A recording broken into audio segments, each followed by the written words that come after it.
Hey everybody, it is time once again for another Rahdo Q&A. And hello everybody, I'm about to answer a bunch of questions submitted by folks like you to the email address questions@rahdo.com. And by all means, folks, if anything I talk about or my wife talks about, because she sometimes shows up on these as well, prompts any further questions from you, well, you know what to do.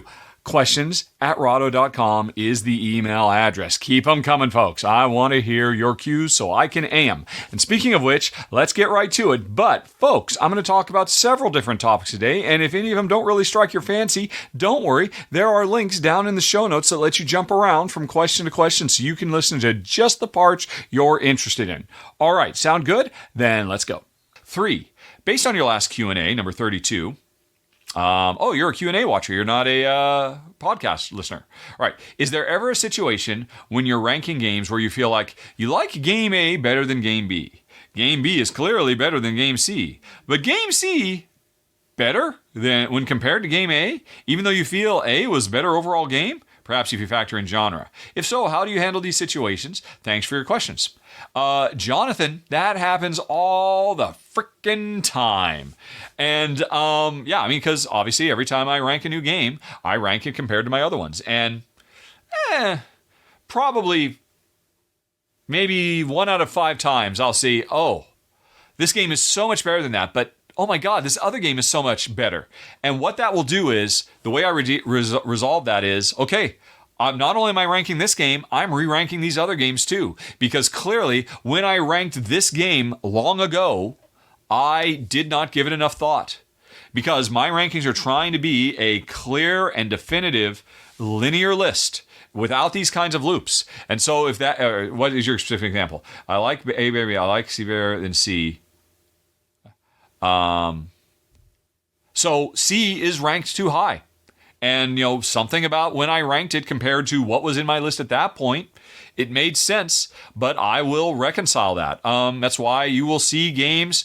I mean, if you go to ranked.rahdo.com and you sort by date, by date entered, you'll see, oh, wow, sometimes there's games that he must have played 15 years ago that are... he ranked recently. That's because I had to rethink it because some other game forced me to reevaluate my feelings about it. I mean, how can you see that? Can you see that? You can't really see that, can you? No, you can't. I bet you can. I know there's a third-party website out there that you could probably look at a list and then sort by, hey, when has he most recently ranked things and whatnot? So it's kind of hard to get that idea across. But yeah, that's how I do it. It happens all the time. And honestly, I enjoy ranking things. So I just look at it as a fun thought exercise. Well, why did I feel that way? Oh, maybe because of this and that. And it gives me a chance. It gives me a chance just to go back and think. Or sometimes, often, even go back and watch my old video to spur my memory of that game I played 6 years ago. And because honestly, between you and me, folks, I enjoy watching my own run-throughs. I enjoy watching my run-throughs more than pretty much any other board game media in the world. Because of course I would. If there's a board game media person out there who doesn't feel the same, that means they're doing their videos wrong because you're not. I mean, you should be your own first fan. Anyway, though, Jonathan P. Second Jonathan asks, what would you and your Jen's top 5-ish? Oh yeah, I know I put this here. Top 5-ish weeknight games be? The games that you bring out for yourselves when you're tired from life's responsibilities and need something that's rules light but with some meaningful decisions. It doesn't exist. Because when we are tired of life's responsibilities, we do not play board games. Neither of us do. We are just not interested. If we are mentally low, the last thing we're interested in doing is trying to solve a puzzle of a board game, no matter how light. It just doesn't exist. We will watch TV. Jen and I love watching TV together. We love sharing that experience. We love absorbing stories and being moved and transported to places. And we love board games too, but we love them for something different. And more importantly, we enjoy our board games between the hours of 11 a.m. and 3 p.m. If it's always a mistake. If ever I try to introduce a Jen to a new game after, say, 3 or 4 o'clock, I know it's going to go bad because she's just going to be, it's the end of the day. I'm just tired. I don't want to be thinking about this. Oh, I'm having to think about this. I'm really distracted because of other stuff. Yeah, I don't know why. I just didn't like this game, she'll say at the end. And so I've just long ago given up. We play all our games between the hours of between the hours of 9:30 and 3:30 at the latest. Variable though, based on the position of the sun. So it might be a bit earlier in the winter, a bit later in the summer, but you get the idea. So I'm sorry, Jonathan, it simply does not exist. And honestly, it literally does not compute. The only way we can really enjoy playing games in the evening is if we're playing with other people. And then it's less about playing the game and more about sharing the social experience with other people. Like we met some people on the road in Mexico when we were RVing last year. And, we've been out of the RV for a few months, but they're full timers and they happen to be coming through to, our neck of the woods. And so we said, hey, swing by. You can get a good shower. We'll let you wash your clothes and we'll play some games because we played games with them. We turned them into gamers. They thought they were gamers because they were carrying, what did they had like a bunch of standard games. Like the most gamery game they had was Bonanza. Which, fair enough. Great. We played Bonanza with them, but we introduced them to Cascadia. And we introduced them, when they were visiting here, we introduced them to Wingspan. And they're like, oh my God, this is amazing. I never could imagine such a thing could exist. And I gave them a gift of Cascadia too, because I had a second copy. But anyway, we could play games with them in the evening because... well, even if we were tired from life's responsibilities, the fact that there were other people sitting at the table, who were not me and Jen, electrifies the circumstances and jolts us back into, right, okay, even though it's late in the day and we would otherwise be a little bit mentally taxed, we are in it full on having a great time with them. And so that's it. And at that point, literally, the only reason it works is because that infusion of energy from other people eliminates our exhaustion from life's responsibilities. So again, it's not filling. I think that's great that presumably you and your friends and loved ones can get together and just unwind and relax in the evening. Jen and I do that by watching shows together because we love, it's such a golden age of television. Oh my gosh, that's amazing. So, sorry, I don't have an answer for you. At least within the confines of your question. Okay. How are we doing? Oh, we're up to J's. Oh my goodness. And then there's M's, and then there's N's, and then O's, and then T's. All right, so we've still got a ways to go. Well, I'm getting a little exhausted right now. Hold on. Okie dokie. Continuing on, Joseph says, I was so sad to hear this episode might be your last for the Rahdo Talk Through. I've loved learning more about your deeper thoughts on games, as well as your personal life. However, I completely understand the need to adjust to the needs of your life as time goes on. With RTR gone, or no, RRT, Joseph, of the following related questions. Just in case any potential sponsors are listening, how much would it cost to bring back the show? In other words, how much do you charge for one episode? Well, I don't hide any of this. If you just go to patreon.com/Rahdo and hit the about, you see how all the income from the Patreon gets paid out to me and to the other contributors. And, I pay myself $200 to learn a game, play it with Jen, do the run through all of that. That's for just like a regular retail. I pay the contributors more than I pay myself to do that same thing.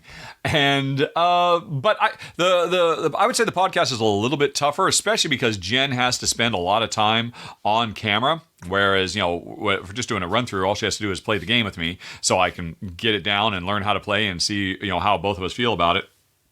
So I would imagine the podcast to be a bit more. So maybe $250 a month, something like that, to get a sponsorship up front on all the Q&A episodes plus the talk through itself. But like I said, I think I mentioned earlier in this very episode, it just seems that publishers do not want to do that because I guess they don't value being on an audio podcast, even a wildly successful one. And two, they don't want to be on a show that might have controversial stuff talked about. So, c'est la vie.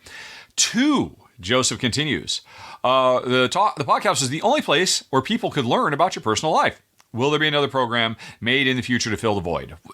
Yep. As I already mentioned up front, although it occurs to me, how am I going to do an intro for the Q&As on this? I'll worry about that separately. But yeah, the questions at Rahdo.com will continue to work. It will just be on the Ramble Show, which is available to backers of the show, either on YouTube where you can hit the join button or on patreon.com/Rahdo.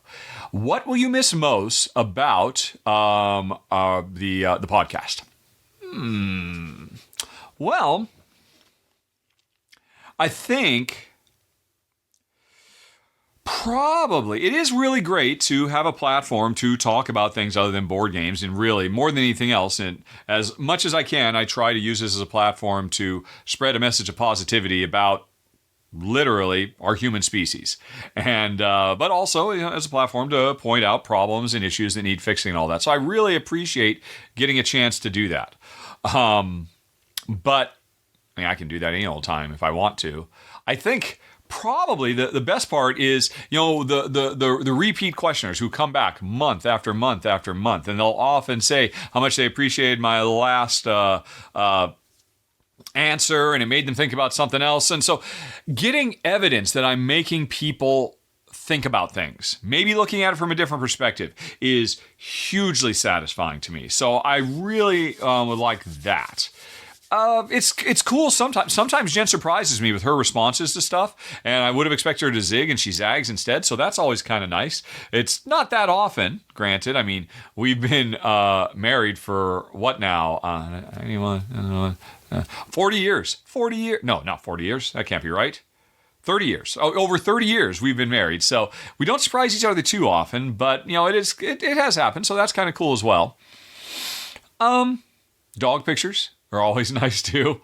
Alrighty. Kyle says, in case you saw it before it was taken down, what are your thoughts on Jason Perez's video about his experiences working on Puerto Rico 1897? Well, I did see it. And I was sad it was taken down, although I understand why, because it seemed like most people were, well, I don't know about most people, but it seemed like there were definitely some outspoken people who were definitely 100% ignoring what Jason actually said, and instead inserting their own biases and saying, putting words in his mouth and all of that. For folks who don't know, Puerto Rico 1897 is a re-theme of Puerto Rico, which is an incredibly popular and influential game that casts you in the role of slave owners running slave plantations in Puerto Rico, and shipping the stuff back home. And the game has always kind of sidestepped it by saying, oh, they're not slaves, they're colonists, and we're just not really going to address that thing. And it's always been a real black eye in the industry, quite frankly, that one of our most important, seminal, influential games also happens to be a game that, well, there's two ways to look at it. One,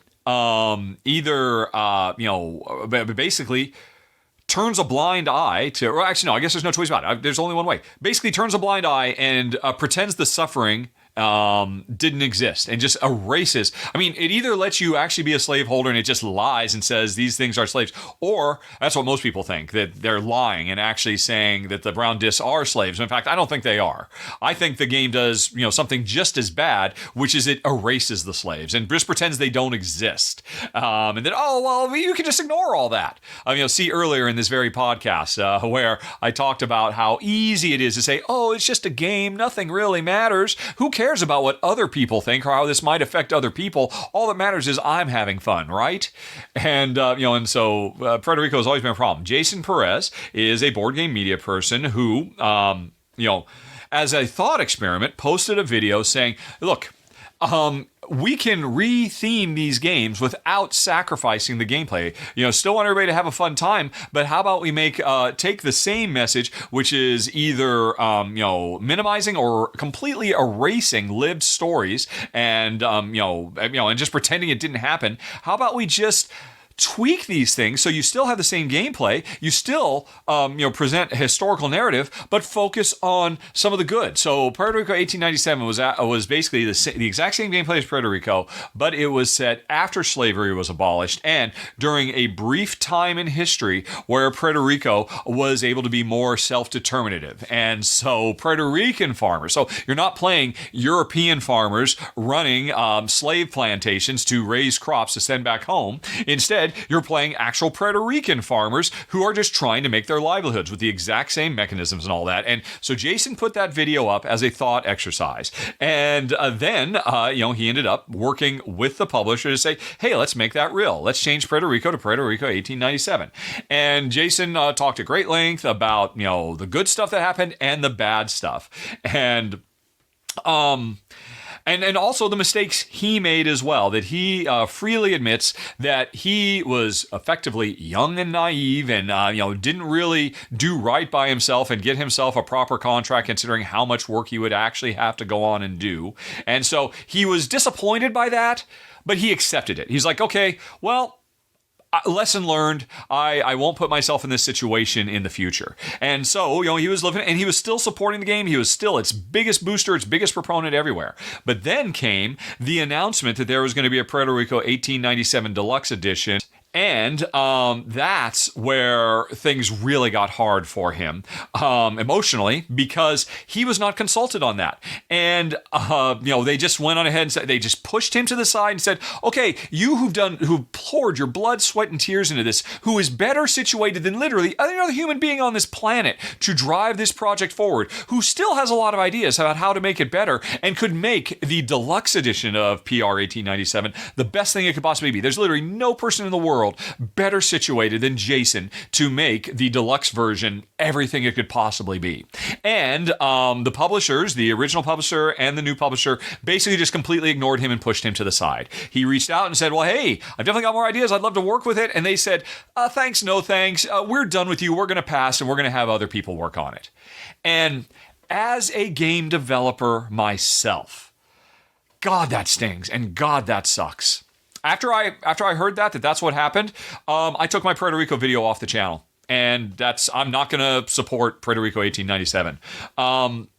And so people were basically accusing Jason of being a whiny baby and saying he was should have had stuff he didn't get. But again, they were completely ignoring that. All Jason said is, hey, yeah, I made mistakes negotiating my contract to do the work. Other new designers, don't follow in my footsteps. Please don't make these same mistakes. Let this be a roadmap for you to properly value your own work and input, and don't make the mistakes I did.